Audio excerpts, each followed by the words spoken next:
Hey, Happy New Year. I just wanted to do an update of my video I did back in June when I received my Citridori Travelers Notebook.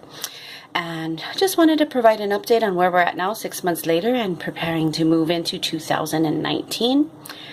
When I got my Citridori, I was using an LT, and I knew that it was going to last through the end of the year. But I was also at maximum capacity for several collections that I had been using. So that's what motivated me to move to a traveler's notebook where I can move collections in and out as needed when they're full. When I got it, I did put my LT in here. It fit great. It worked well. It was big and clunky, but not a problem. It's still big and clunky and still not going to be a problem because I only use it for work. This is not for personal use. It doesn't go in my purse and travel with me everywhere. This is just a work journal. I do take it to all my meetings. I do bring it home sometimes, usually in my backpack, but sometimes I hand carry it. But generally it doesn't go with me everywhere, so it's not a problem. So let's just go into a little overview of what's in it. I just have a little folder here that I use to just shove things in. My first notebook is my waiting on list, which I find super helpful and consists of date notified, who I notified, why or what for, and deadline to follow up or receive a response. And that's super helpful. I don't take a lot of notes in my bullet journal, but I do have a notebook specifically for notes that are when I check my voicemails or a participant or a client calls and has a question and I can't get their file right away, or any other kind of phone call. I will write it in here so that I can reference it easy. It's all in one place. I don't keep notes specifically per day because it's harder to find things like that. But those are really the only notes. Or if I have this with me and I don't have something else to take notes on, I will put it in here. But generally meeting notes and things are in their own specific meeting notebooks or in meeting minutes or done on my computer. I did get inserts from Citridori, which I've covered all in washi tape because I didn't like the texture of this cover. So I covered them all in washi tape.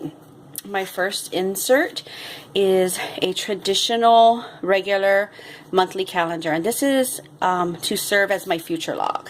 So it's not necessarily for day-to-day reminders or tasks. This is regular appointments, weekly appointments, regular monthly appointments, monthly meetings, monthly deadlines, future log related things go here. And this is replacing my traditional Writer Carol future log that I did this last year, which is pretty full and messy. It was useful, it worked, but I decided to do a calendar instead.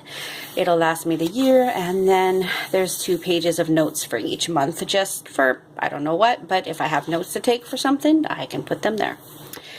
Then I move in to my 2-page weekly. This is what I've been using for about the last 8 or 9 months. It works well for me.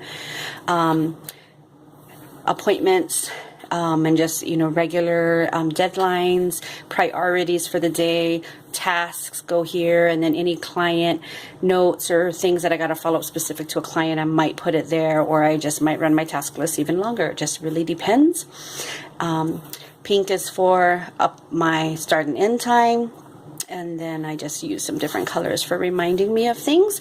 I only generally do a month at a time.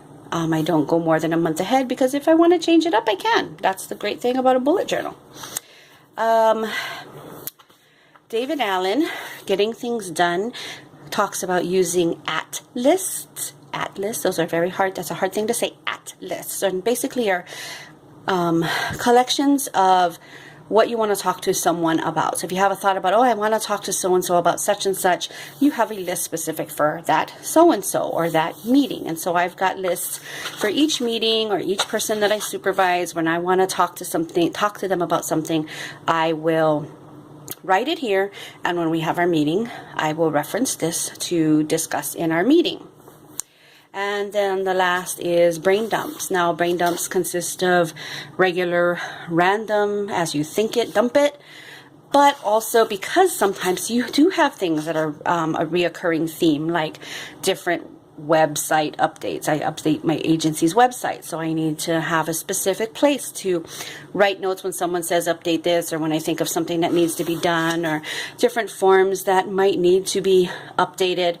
I have specific collections for things that have turned out to be reoccurring themes, rather than having them written, multiple times in my generic brain dump. They get a specific collection, and there's lots of room for more. That is it.